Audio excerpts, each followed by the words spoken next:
What is a triad? Well, in James Gurney's instructional video called Triads, he tells us how you can use the primary colors plus white to create a lot of color harmony in your paintings. Using the primaries is not out of the ordinary. In fact, you're supposed to be able to mix the whole range of the color wheel with the right primaries. But what makes Gurney's triad so interesting is that he often uses non-traditional primaries to produce very harmonious and evocative paintings. By using out-of-the-ordinary primaries, you actually limit the colors that can be achieved.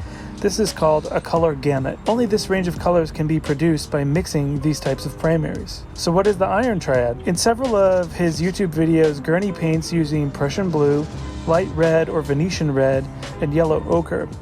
The interesting thing about these three colors is that each one is derived from iron, hence the name of the Iron Triad.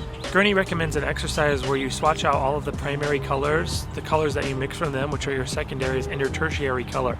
Plus, adding white to all of those mixtures will give you your tints. When you look at this laid out, it shows you all the color combinations that are possible with a triad. It can really give you a strong sense of what works and maybe what doesn't. One thing I found interesting when trying to get my hands on this light red is that different companies call different pigments by the same name. I found it really fun to play with new colors, and I feel using triads is a good way to focus your eye on color temperature and value, since not every shade is possible with a limited color gamut.